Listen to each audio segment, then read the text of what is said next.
Good day, Delaware National Guard, and welcome to the February 2015 edition of the DNG News. We kicked off the new year together at the 16th Annual Senior Leaders Conference. Because of Delaware's unique geography, we were able to assemble all our senior leaders together at one venue. With the help of our keynote speakers, Lieutenant General Retired Steve Blum, the former Chief of the National Guard Bureau, and Lieutenant General Retired Bud Wyatt, the former Director of the Air National Guard, we were able to have a meaningful discussion on the many challenges facing us in 2015 and beyond.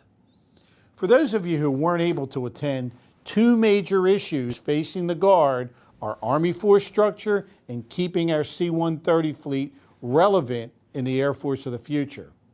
Because of the positions in which they've served, Generals Blum and Wyatt provided a strategic perspective on these challenges and offered options we could use as leaders to convey that message.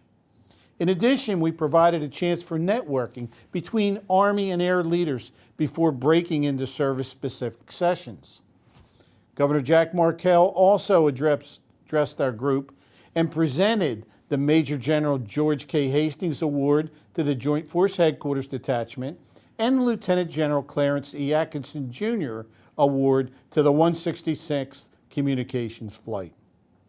In my mind, there's no substitute for this type of interaction, and the 2015 Senior Leaders Conference was regarded as one of the best ever. Drill weekend was busy for the Joint Force Headquarters Detachment. Not only did they receive the Hastings Award for training excellence, but they experienced a change of command. Captain Trib Singh was the longtime commander of the Headquarters Detachment, but he relinquished that command to Major Mark Orndorff. The Joint Force Headquarters wasn't the only unit that saw a change of command. The 193rd Regional Training Institute changed hands as well. Lieutenant Colonel Fred Cost, our facilities management officer, and in his full-time capacity, relinquished command of the RTI to Lieutenant Colonel Lem Anderson.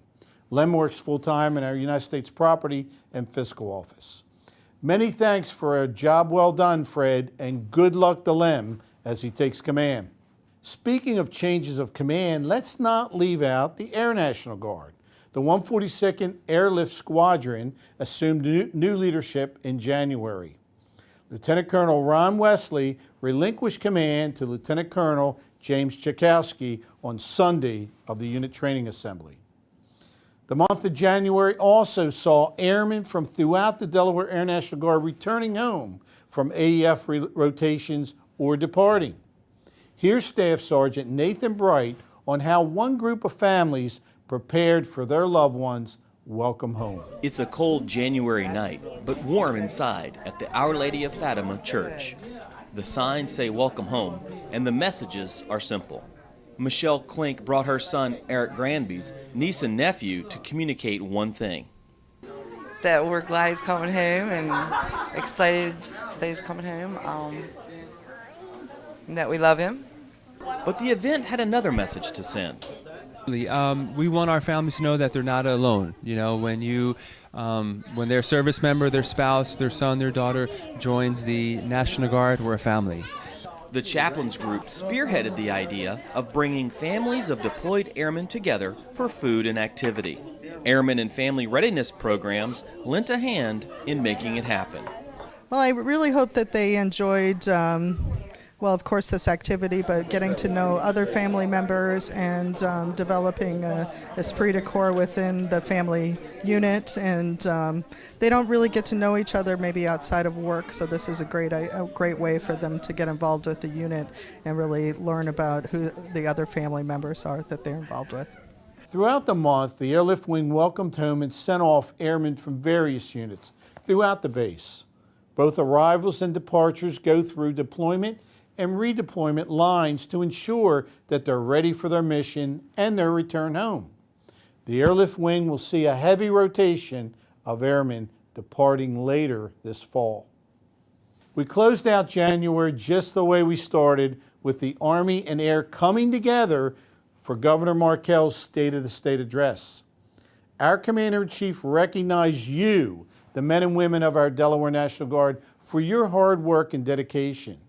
He also gave special shout-outs to Specialist Joel Telez Bellardo of the 238th General Support Aviation Battalion and Tech Sergeant Dave McGill of the 166th Logistics Readiness Squadron. These are just two of our hometown heroes that were hired by local employers, helping the governor's initiative to cut the unemployment rate of our Iraq and Afghanistan era veterans. Before we sign off, I have to relay some bad news. Late last month, we lost one of our own, Sergeant Major Mitch McKinney. Mitch served as the Joint Force Headquarters First Sergeant before his passing and was promoted posthumously to the rank of Sergeant Major. If you're in the Delaware National Guard, there's a good chance you knew and served with Mitch. He was a strong leader, a hard worker, excellent mentor, and a good friend. Because Mitch touched so many, his passing is difficult for many. I just want to remind you that we have a number of resources available to help you dealing with his passing or with any issues that you might have. At the end of this video, we'll run a scroll of the resources available and points of contact. So please take advantage of these resources in helping you grieve or cope. Thank you for all you do for our community, our state, and our nation.